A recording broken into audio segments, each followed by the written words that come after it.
A couple weeks ago, I was invited along with 3 other people to a Roman Catholic seminary, and we were a panel, and we were asked to share our insights, our views, our experiences, and our backgrounds. The theme was on ecumenism. And a part of the program was a question and answer portion where we were asked, and one of the questions was about divorce, whether we were in favor or not in favor. I said I was not in favor, and most of us were not in favor, all of us actually, were not in favor of divorce. But I said, I was the first to answer, I said, we acknowledge exceptions, okay? But exceptions are exceptions, and rules are rules, right? You don't change the rule because of an exception. You acknowledge the exception, you become compassionate to those who struggle with marriage, and you help them, right? It doesn't change the fact that God instituted marriage to be a lifelong commitment, okay? So that's the point. I want to establish one thing first. And I may sound like a broken record, but this is a truth that will never change. God is love. Love, we always define it here, is a desire and the pursuit of the good of another. Okay? That's the nature of God. Palaging yung kabutihan ng iba ang hinahanap niya, hinahangad niya, at tinutupad niya. Okay? Let's build on that foundation. That's the reason He created man. He could have just continued to exist in eternity without man, right? He could have done that. But He chose to create man so that man can be, and creation can be, the recipient, the beneficiary of His blessing. Because that's just His nature. Bless, seek and do the good of others. Another unchangeable thing is that God is unchangeable, right? That God is unchangeable is unchangeable. Wow, way to put it, right? He's immutable. Say immutable. Ibig sabihin nun, hindi nagmumutate, hindi nag-iiba. Hindi katulad ng mga teenage Ninja Turtle, no? Doesn't change. And there's nothing we can do that can change that disposition of love in God. Never will it change. His commandments are for our good because His nature is He does all things for our good.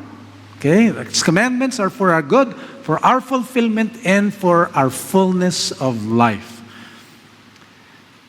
Whether we obey His commands or not, doesn't change Him, doesn't add or subtract from Him. He is all-sufficient. All-sufficient, and nothing we can do can add or take away from His all-sufficiency.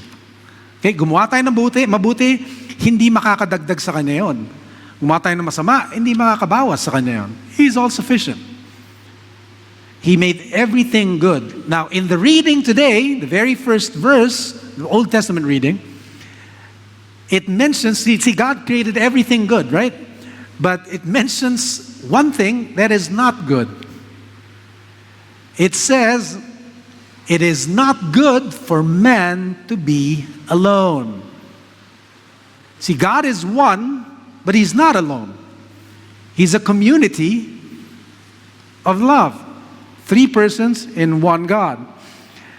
So God now makes a helper for man.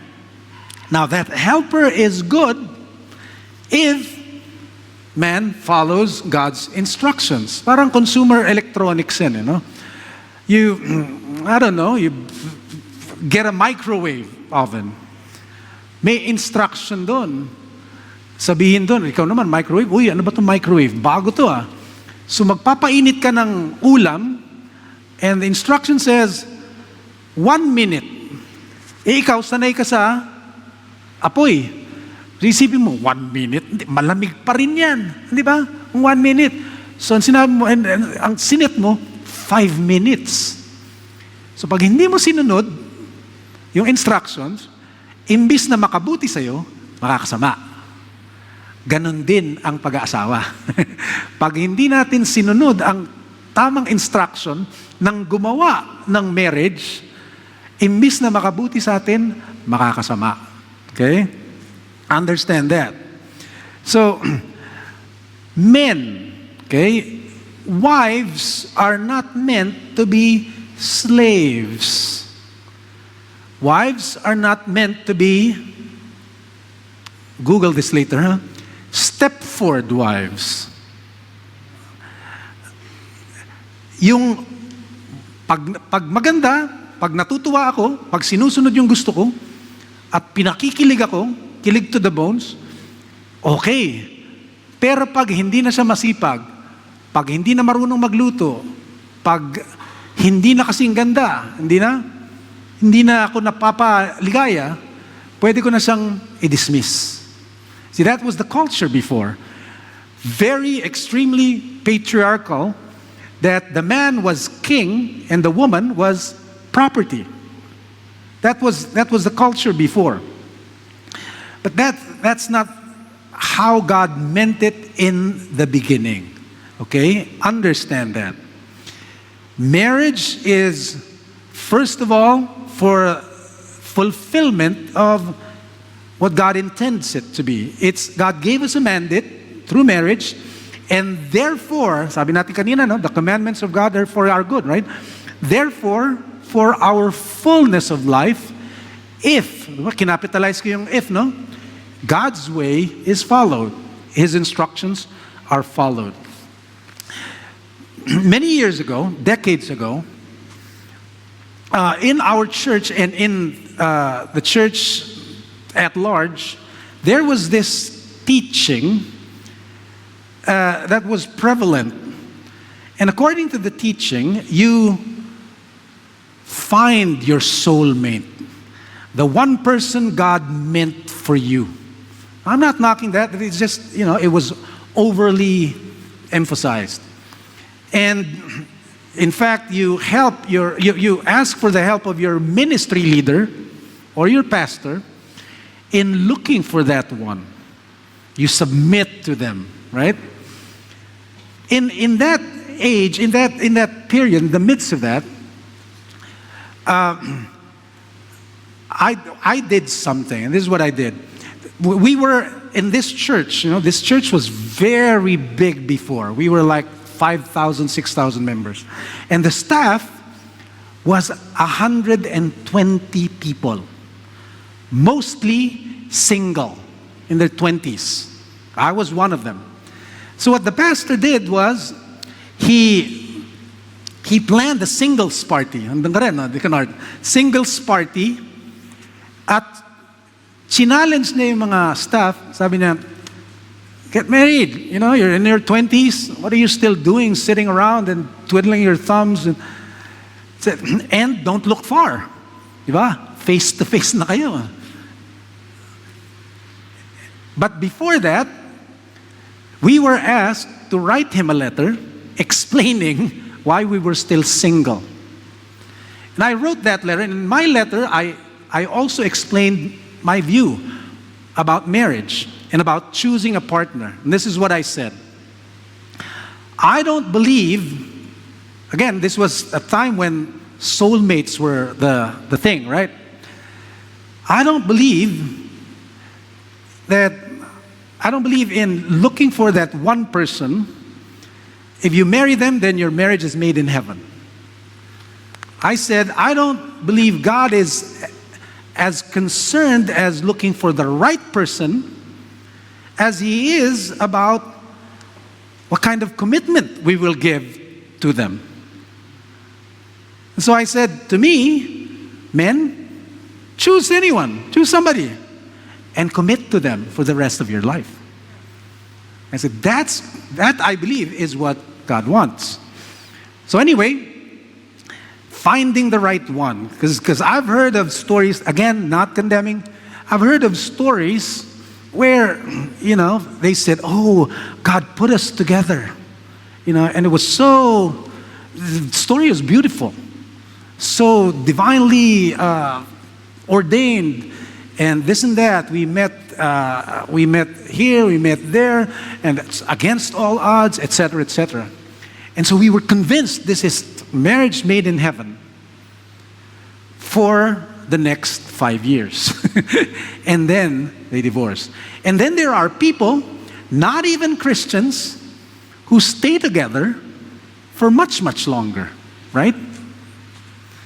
So the point is commitment rather than finding the right one. The right one is who you're committing your whole life to. That's the right one.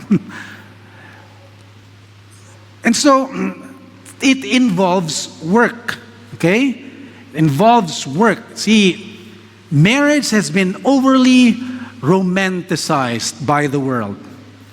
Romeo and Juliet, boy meets girl, and they over-sentimentalize this romance feeling. But the thing is, finding your soulmate is no guarantee to a successful marriage. What makes marriage successful is two people working together, committing to each other. That's what makes it work. By the grace of God, okay? By the grace of God. Problem with, what some people say, it's just, I found this guy, I found this gal, and it's just magic.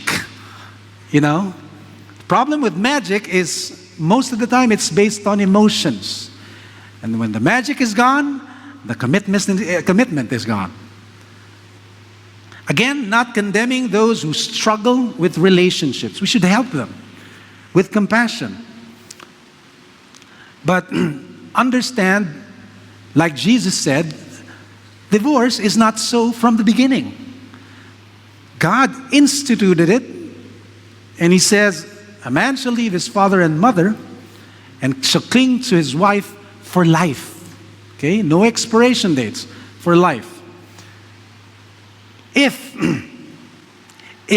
our lust is followed, our kilig is followed, our emotions are followed, then that's a very weak foundation. And it may bring us pleasure, but only temporarily. And it's no guarantee for a successful marriage. Let's read Ephesians chapter 5. Actually, it's on screen, okay? This is what it says. Husbands, love your wives. Okay, it involves work. Love your wives. Ano nga ba yung love? Yung makakabuti sa iba, hindi sa akin. Just as Christ also loved the church and gave Himself up for her, so that He might sanctify her, that He might present to Himself the church in all her glory, having no spot or wrinkle. Anong ginawa ni Jesus? He gave Himself up for His wife. Okay? And ang totoo po niyan, yung bride ni Jesus Christ, sa simula, not perfect, not Miss Universe material. And I imagine, and I've said this before, I imagine when Jesus was about to be engaged to a bride, ang sinabi ng mga anghel, ang ginawa nila, kumanta sila. At ang kanta nila, alam mo ang kanta nila? Humanap ka ng pangit, ibigin mong tunay. And that's what He did. The church had a lot of spots and wrinkles. What did Jesus do? Gave Himself up for her, washed her with the cleansing of the Word. But it took work and selflessness and love, seeking the good of His bride. That's what He did. So, husbands, tabi-tabi na lang po, no? Kung asawa ninyo, losyang, guess whose fault is it? Right? It's so unfair for women that men would slave drive them, right? men would make them bear children, raise children, do the house chores, tapos hindi man lang dinidate, hindi man lang binibigyan ng pambili ng makeup, tapos magrereklamo yung lalaki dahil amoy bawang yung asawa nila. Hindi ba? Losyang. Kaninong kasalanan yun? Right? Pattern, Jesus, our Savior, our perfect example, He loved His bride. He provided for His bride. He made His bride spotless and without wrinkle. Binigyan niyo ng pambili ng sabon at shampoo, di ba? At makeup. That's the job of the husband. See, if we take care of God's gift, they will be a blessing to us. If we follow His instructions, tanda natin yung microwave, no? Follow His instructions, they will serve us. They will bring good to us. If not, they will bring a curse to us. You overuse anything, including wives and microwaves. They will not do you good. They will burn your food, and they will not bring you fulfillment and happiness. That goes for wives and even our own bodies, right? Not just electronics, but our own body. If we abuse our bodies, we don't use our bodies according to God's instructions, then it will not serve us good. Not good, do us good. That goes for, as well, our brains, our talents, our muscles, and I don't speak enough about this, but we will in the future, even the earth. The earth that God gave us as a gift, as a home, we abuse it, will not give us the fruit, the ideal fruit that God meant for it to give to us. The key is always following God's instructions. Always. We have to work on it. Work. Husbands, do you want a trophy wife? Work on it. Right? Work. Hindi lang basta-basta yan, di ba? Tulungan ninyo. Di ba? Tulungan natin. Also, understand that matrimony in the first place is an appointment, an ordination for a purpose. And the purpose is the furtherance of God's cause, the cause of the kingdom. It's not about us. Again, the world made it about us. You know, you and me against the world. No. You get married because you're fulfilling God's mandate. And that is to multiply and fill the earth. Understand that. Understand. It's not about us. Imagine a cabinet secretary appointed by the president. And sabi sa cabinet secretary, sige, ito yung expect ko sa'yo. Department of Tourism ang handle mo. Bring in guests, bring in tourists from other countries. And make our tourism alive and active. And he tells him, come to Malacanang, and I will swear you in. Kung sabihin kaya ng cabinet secretary, Mr. President, big deal sa akin tong swearing in ceremony. Gusto ko gawin sa Boracay. Gusto ko Hawaiian yung theme, luau. And I will invite my guests and this and that because it's about me, right? It's my swearing in. Can he do that? No, he cannot choose the venue. It has to be in Malacanang. Why? Because it's official. It has to be in the palace because he's being sworn in by the government. It has to be there. It's not his own party. He's being appointed for an official function. He cannot just dictate what happens there. Now, maybe he can, after swearing in, he can party sa Boracay kung gusto niya, di ba? Pero wala siyang say dun sa appointment. Okay? And also, he's expected to produce. Imagine din, no? Na-promote na isang tao. Ginawa siyang manufacturing manager. Tuwan-tuwa siya. Sinabi niya sa boss niya, sobrang tuwa ko, magse-celebrate kami ng 1 taon. Mag-celebrate kami 1 taon. Tatanungin sa kanya ng boss, sandali, asan na yung mga produkto natin? Ay, mamaya na yung produkto natin. Di ba? Natutuwa pa ako, nagse-celebrate pa kami ng pamilya ko at saka mga kaibigan ko. Saka na lang yung production. You can't say that, right? Again, tabi-tabi po. Marriage is an ordination and it has a purpose. Go forth and multiply. You cannot tell God, dali lang, se-celebrate pa kami. Saka na yung output. Saka na yung produkto.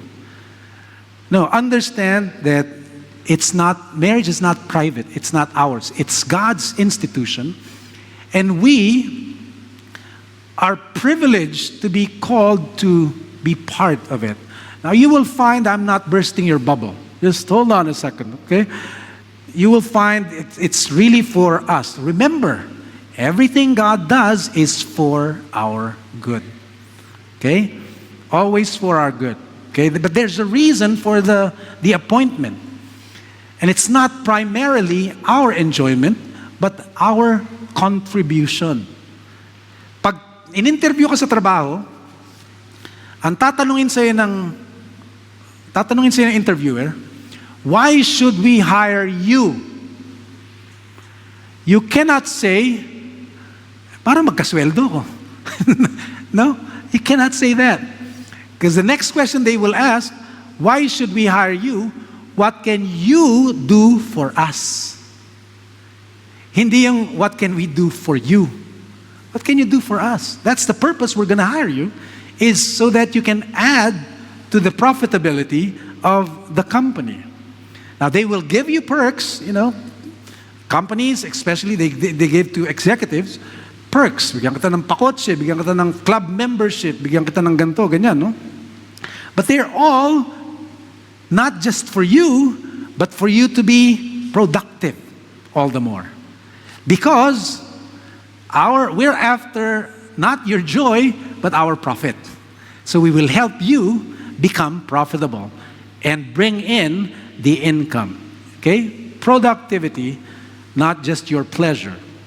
So that should be our attitude toward marriage. Marriage is not just for our enjoyment, but for the cause of the kingdom. Pakikalabit yun sa katabi ninyo, sabihin nyo, narinig mo ba yun? Marriage is not, understand the adverb as well, or the adjective, the adverb. Marriage is not primarily for our enjoyment, but for the cause of the kingdom. That should be our attitude. We'll get back to that just a little later. And the cause of the kingdom is multiply and be yourself a sacrament of Christ, husband, and the church, wife. You become a visible sign of what God's love is. You do it together now. When you're together now, you're more able. It's sad that when Christians, get married, they become less active in the work of the kingdom. No, all the more you should be active because now you have a helper to fulfill God's mandate. So again, it's God's institution. It's not my marriage. It's not my wedding. No, it's my appointment. I'm expected to do something. That should be our attitude. It's not about us. Now, having said that it's not about us, I will confuse you, okay? While it's not about us, it's really about us. Because God uses marriage to make our lives fuller. Understand that? Kaya nga, nung simula, sinabi ko, lahat ng ginagawa ng Diyos, lahat ng inuutos ng Diyos, para sa kabutihan natin. kung susundin natin yung kanyang instructions. Okay? And if our attitude is that, and that's part of the instruction, is our attitude should be, this is not about me, then it becomes something that will bring us fullness of life, fulfillment and joy through the roof, beyond our wildest dreams and expectations. The key is following the commandments of God. And I should always emphasize this. We cannot do them apart from His grace. The commandments of God are not burdensome. They're difficult, really, but they're not burdensome if we do them by the power of His Spirit and by His grace. And when we do, we prioritize God's kingdom and God's cause, then we will find fullness of life. You know, Jesus said, these things I say to you, these commandments I say to you, so that my joy may be in you, so that your joy may be full. Always God's intention. Understand that. It's always for our good. And when we, again, follow, He can do infinitely more than we can ask or imagine. That's the way it is in the kingdom of our God.